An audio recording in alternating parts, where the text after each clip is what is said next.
نہ ہی تم میں سے کوئی کسی دوسرے کی غیبت کرے۔ اب غیبت کیا ہے؟ کسی شخص کی غیر موجودگی میں اس کی کوئی برائی بیان کرنا، یہ غیبت ہے۔ یہ ہے اس کی ٹیکنیکل ڈیفینیشن۔ لیکن یہاں بھی جان لیجئے ہر غیبت غلط نہیں ہے۔ بس اوقات ایسا ہوتا ہے کہ آپ کا کوئی بھائی ہے، وہ کہیں رشتہ کرنا چاہ رہا ہے اور وہاں کے بارے میں آپ کے پاس کوئی معلومات ہیں ایسی جو اس بیچارے کے علم میں نہیں ہے، اور آپ اسے بتاتے ہیں کہ بھائی وہاں یہ معاملہ ہے، ذرا سوچ لو، تو اس میں در حقیقت غیبت نہیں ہے، بلکہ یہ اپنے اس بھائی کو کسی برائی سے بچانے کی کوشش۔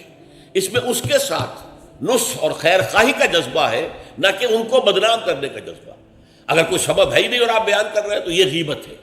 لیکن اگر معاملہ اس طرح کا ہے تو ظاہر بات ہے اسی طریقے سے کوئی کسی قوم کے رہنما ہیں اور بڑی شخصیتیں ہیں، اب ان کے بارے میں یہ ہے کہ پبلک میں اگر آپ کو ان پر تنقید کرنی پڑے تو اس کے اندر بھی دیکھا جائے گا کہ وہاں اس کا ہونا ضروری نہیں ہے، وہ تنقید جو ہے آپ ملک اور قوم کی مصلحت میں کر رہے ہیں۔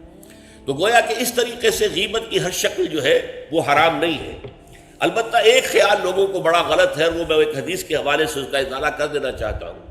یہ حضور سے سوال کیا گیا کہ پوچھا گیا کہ غیبت کیا ہے۔ یہ حدیث ہے، مسلم شریف میں بھی ہے، ابو داؤد میں بھی ہے، ترمذی میں ہے، نسائی میں ہے، یہ حضرت ابو ہریرہ رضی اللہ تعالی عنہ سے۔ اور امام مالک نے ایسی ایک حدیث جو ہے موطا میں مطلب بن عبداللہ سے جو ہے روایت کی ہے۔ حضور سے پوچھا گیا کہ غیبت کیا ہے، آپ نے فرمایا ذکرو کا اخاک بما یکرہ، تمہارا اپنے بھائی کا تذکرہ کرنا کسی ایسے اعتبار سے جو اسے ناپسند ہو۔ اگر اس کے سامنے کرو گے اسے ناپسند ہوگا، اس کے علم میں آئے گا کہ میرے بارے میں یہ بات کہی گئی ہے تو اسے ناپسند ہوگی۔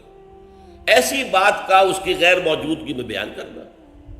اب قیلا کہا گیا، سوال کیا گیا، افرأیتا کہ حضور آپ ذرا غور کیجئے، ان کان فی اخی ما اقول، اگر میرے بھائی میں وہ شے واقعتاً موجود ہے جو میں کہہ رہا ہوں تو کیا اس صورت میں بھی غیبت ہوگی؟ قال، فرمایا حضور نے، غور سے سنیے، ان کان فیہ ما تقول فقد اغتبت ہو، اگر تو اس میں وہ برائی ہے جو تم کہہ رہے تو تم نے غیبت کی، وَإِن لَمْ يَكُنْ فِيهِ، اور اگر نہیں ہے اس میں وہ شے اور تم پھر بھی کہہ رہے ہو ما تقول فقد بہتہ، تو تم نے اس پر بہتان لگایا ہے، یہ تو دوہرا جرم ہو گیا۔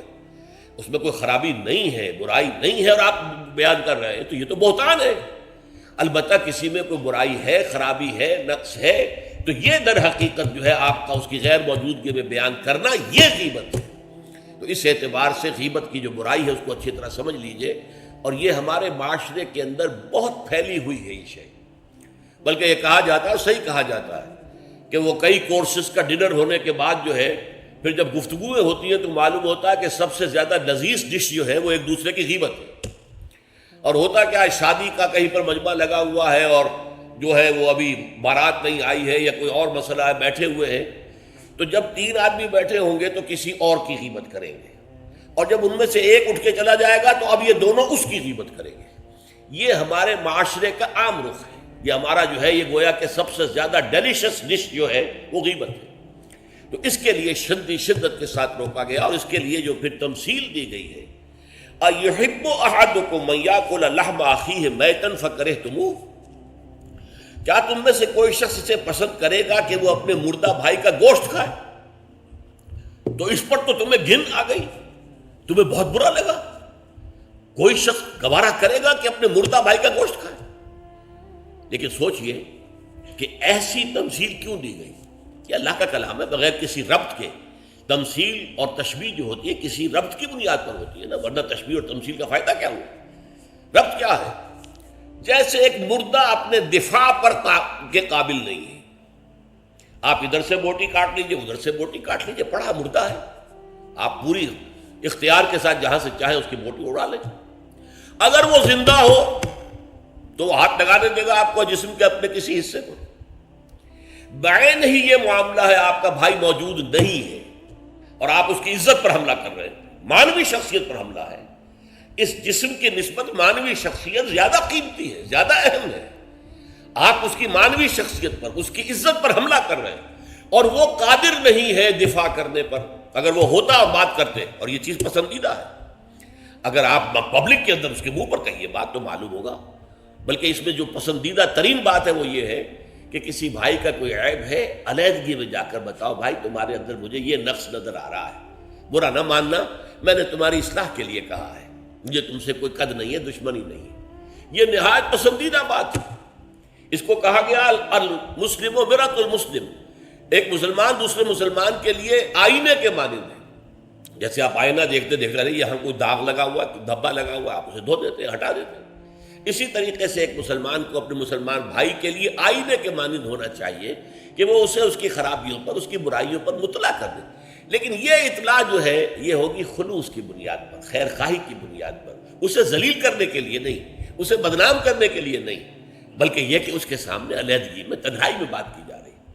البتہ اس کی غیر موجودگی میں بات کی جائے وہ غیبت ہے، اور وہ بالکل صحیح تمثیل ہے جو قرآن نے استعمال کی ہے، صحیح ترین تمثیل ہے۔ اَيُحِبُّ أَحَدُكُمْ أَن يَأْكُلَ لَحْمَ أَخِيهِ مَيْتًا فَكَرِهْتُمُوهُ، کیا تم میں سے کوئی شخص پسند کرے گا اپنے مردہ بھائی کا گوشت کھائے؟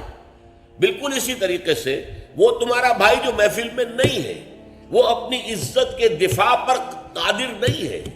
اگر وہ ہوتا تو کہتا بھائی آپ غلط کہہ رہے ہیں، آپ کو مغالطہ ہوا ہے، بات یوں نہیں تھی یوں تھی، کوئی ایکسپلین کرتا، کوئی اپنا دفاع کرتا، کوئی اپنی شخصیت کا، اپنی عزت کا تحفظ کرتا، لیکن وہاں نہیں ہے وہ تو اپنے تحفظ پر قادر نہیں ہے۔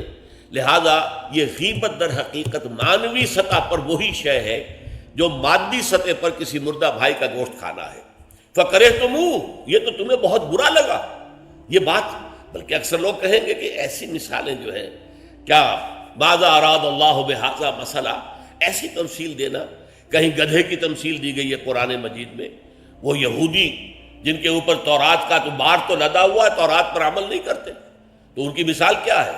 کمثل الحمار یحمل اسفارا، وہ تو ایسے ہے جیسے کہ گدھا ہے، اس کی پیٹھ کے اوپر کتابوں کے انبار لگے ہوئے ہیں، گٹھری باندھ کر جو ہے مکالمات افلاطون لکھی ہوئی ہے، یا انسائکلوپیڈیا برٹانیکا کی گٹھری باندھ کے رکھ دی گئی ہے، اسے کیا فائدہ؟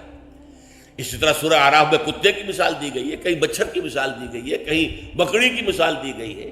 تو مثالیں جو ہوتی ہیں وہ معنوی ربط کے اعتبار سے ہوتی ہیں، یہ نہیں دیکھا جاتا کس چیز کی مثال دی جا رہی ہے، جس چیز کے لیے مثال دی جا رہی ہے، مشبہ لہو اور مشبہ بہی، کس چیز کے ساتھ تشبیہ دی جا رہی ہے، کس لیے دی جا رہی ہے۔ اَيُحِبُّ أَحَدُكُمْ أَن يَأْكُلَ لَحْمَ أَخِيهِ مَيْتًا فَكَرِهْتُمُوهُ وَاتَّقُوا اللَّهَ، اللہ کا تقوی اختیار کرو، اس لیے کہ سارے احکام کی روح جو ہے وہ تقوی ہے۔ احکام دھرے رہ جائیں گے، رکھے رہ جائیں گے، کتابوں میں لکھے رہ جائیں گے، اگر اپنے اندر تقوی نہیں ہے، برائی سے بچنے کا ارادہ نہیں ہے، اللہ کے عذاب سے بچنے کا مستقل پختہ مصمم ارادہ نہیں ہے، تو کوئی فائدہ نہیں ان چیزوں کا، بھینس کے آگے بین بجانا ہو جائے گا۔ واتقوا اللہ ان اللہ تواب الرحیم، اللہ کا تقوی اختیار کرو، اور دیکھو اللہ بہت توبہ کا قبول کرنے والا ہے اور بہت رحم فرمانے والا ہے۔ تو دیکھو اگر تمہارے سے یہ خطائیں ہو رہی ہیں، تمہاری شخصیت کے اندر اگر یہ خرابیاں ہیں، تم ان برائیوں کے عادی ہو، تو ان سے اپنے آپ کو پاک کرو، صاف کرو، توبہ کرو، اور اس میں امید دلا دی کہ اللہ تعالیٰ بہت توبہ کو قبول فرمانے والا اور رحم فرمانے والا ہے۔